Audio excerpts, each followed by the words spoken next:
What's up mga tol? Ngayon tuturuan ko kayo paano mag-setup ng basic tattoo station. Let's go! So ayun, una natin gagawin ay unang-una lagyan natin ng alcohol. Make sure natin na sanitize. Ayan. Tapos, pasa natin ng tissue. Ayan. Ayun, tapos na natin siyang sprayan ng alcohol. Sprayan natin ulit ng alcohol para mabasa. Ayan, basain natin ng alcohol. Tapos, tsaka natin siya babalutan ng cling wrap. Bakit binasa natin paglalagyan natin ng cling wrap? Para dumikit yung cling wrap. Kasi pag hindi nyo yun binasa, hindi yan didikit. Balutan natin ng cling wrap. Yan. Diba? Dumikit siya agad. Tapos yun, tapos na natin balutan. Yan. Lagyan tayo ng tissue. Lagyan din natin to ng tape dito sa magkabilang gilid. Pero wala akong malalagay muna ngayon kasi naubusan ako ng tape. Lagay natin yung ink. Gagamitin natin ng ink mamaya pa practice skin ay in dynamic. Pero tapos yun, kailangan din natin tong balutan. Halos lahat dapat ng gamit natin dito may balot. Yan.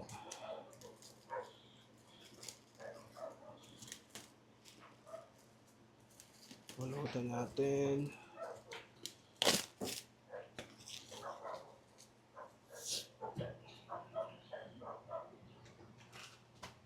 Tapos yung emolium natin from Gecko. Ito yung ginagamit ko. Solid. Tapos itong foam spray. Foam bottle natin. Balutan din natin to. Panlinis ng sugat. Tapos ang laman nito guys is green soap. Na mabibili nyo lang din yan sa Orange app or sa TikTok.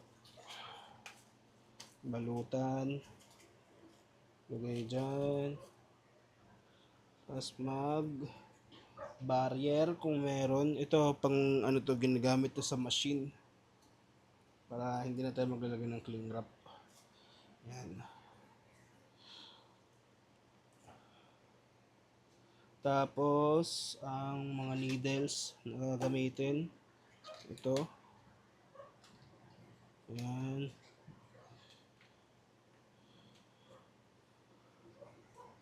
Tapos, simulan na natin balutan yung machine. Pero first of all, dapat sprayan nyo muna ng alcohol. Sinilisin natin. Ayan.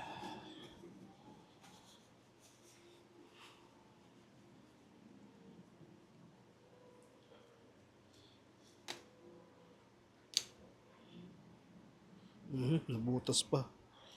Ito natin ito. Ayan, pagkatapos ng sprayan yung machine, ito. Punasan natin yung tissue. Tapos, ang technique na ginagawa ko pag magbabalat ako ng machine, ito. Kuha ako ng isang film.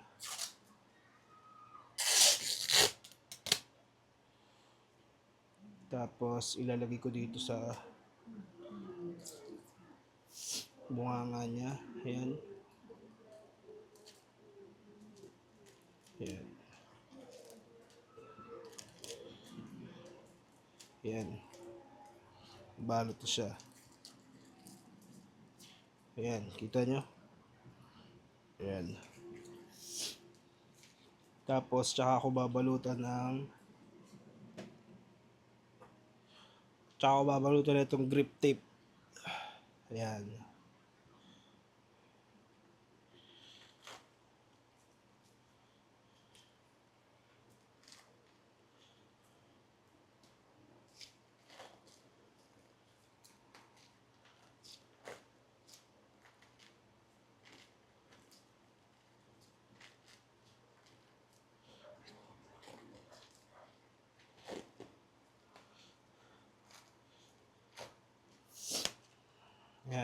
Hindi magiging ganyan yung itsura niya. Bali, tutusukin nyo lang to, tapos lalagyan nyo yung mga needles. Mas okay to kasi para hindi pumasok yung mga dugo dun sa loob. Tapos kuha ulit ako ng isa pang film.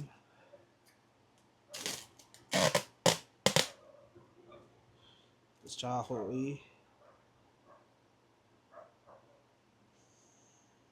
tsaka ako ibabalot dito sa machine ko. Ayan.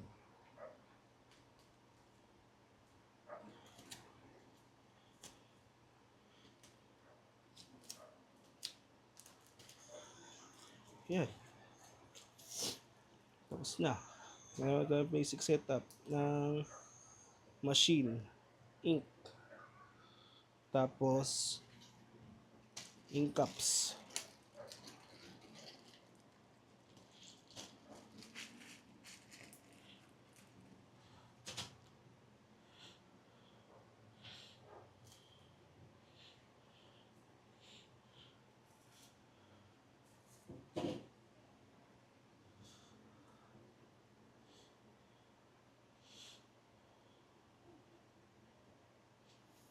Ayan.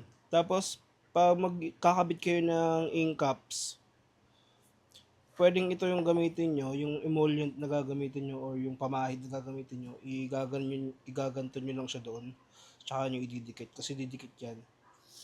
Pero, pwede naman din na bumili kayo ng double-sided tape tapos idikit nyo sa station nyo.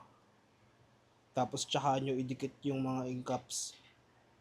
Minsan kasi may possibility pag nagtatato kayo, pag emollient or yung pamahid yung ginawa nyong pandikit.